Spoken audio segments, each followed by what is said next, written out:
Madam, आपल्या लहानपणी मला आठवते की आपण प्रत्येक गोष्टीसाठी आपलं डोकं वापरायचो. म्हणजे आज आपल्याला जर एखाद्या ठिकाणी जायचं असेल तर आपण ते लँडमार्क्स लक्षात ठेवायचो. आता माझंच असं झालंय की मला जर कुठे जायचं असेल तर मी GPS सुरू करते. म्हणजे मला माझं ब्रेन वापरायचा काही जरूरच नाही पडत आहे.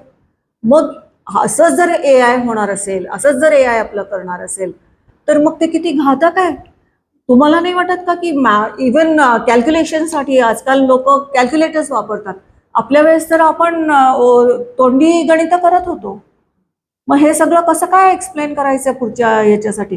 म्हणजे ब्रेनला वापरायचं नाही, AI लाच वापरायचं असं होईल त्याचा अर्थ, असं मला वाटतं. बरोबर आहे का हे? डेफिनेटली नाहीच. याच्या म्हणूनच तर मी सतत म्हणते की नाही, AI नाही, याला पर्याय DI हाच आहे. पर्याय नाही, मस्ट DIला AI रिप्लेस करू शकत नाही. लोकांना जे वाटतंय की आपल्याला फक्त AI शिकायचं, AI आपल्याला काय शिकायचं? ऑलरेडी AI सगळं झालंय शिकून, तुम्ही ते फक्त वापरणार आहात. पण DI साठी मात्र तुम्हाला खूप मेहनत करावी लागेल. आज कुठे मेहनत करायची किंवा असा संस्कार तरी कोण देत आहे? आज ना शाळा देत आहेत ना पालक देत आहेत. त्याच्यामुळे आपल्याला DIs वरच जायचं नाही. म्हणजे मला असं वाटतं एक गोष्ट मला इथे विचारायची वाटते मॅडम तुम्हाला, की बरेचदा आता आपण लहान मुलांसोबत आपण डील करतो, ठीक आहे. तर जसं आता एक साधी सिंपल गोष्ट आहे की समजा आता एक स्पीच लिहायची आहे 15 ऑगस्ट 26 जानेवारीला, तर मी जनरली बघितलेलं ना की काय करतात, पटकन गुगल करतील किंवा AIचा उपयोग करून घेतात. याच्यामुळे एक गोष्ट असं मला लक्षात येते की मुलांची जी विचार करण्याची क्षमता आहे किंवा त्यांची जी सर्जनशीलता आहे, ह्याला कुठेतरी खंड पडत नक्कीच चाललेला आहे. नक्कीच. येस. तर तुम्हाला काय वाटतं की DI मध्ये या गोष्टीचं आपल्याला उत्तर मिळेल का, डिवाइन इंटेलिजन्स? डेफिनेटली मिळेल, आणि इतकं सुंदर उत्तर मिळेल की तुम्हाला प्रश्न पडेल, अरे बापरे, एवढा इंटेलिजन्स.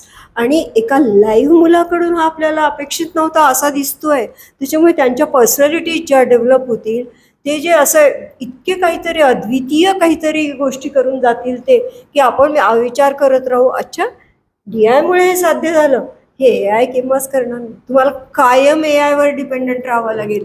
DIमुळे तुम्ही इंडिपेंडंट होणार आहात. तुम्हाला इंडिपेंडंट विचार करायची क्षमता तुमच्यामध्ये येईल आणि तुमच्या सर्जनशीलतेचा असं काही एक सुंदर स्वरूप फुललेलं दिसेल.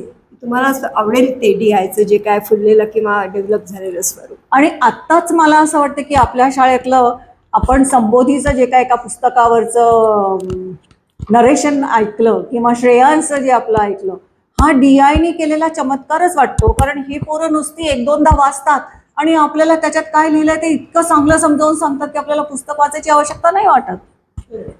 हा DIचाच प्रभाव आहे हे नक्कीच मला असं इथे नमूद करावं असं वाटतं.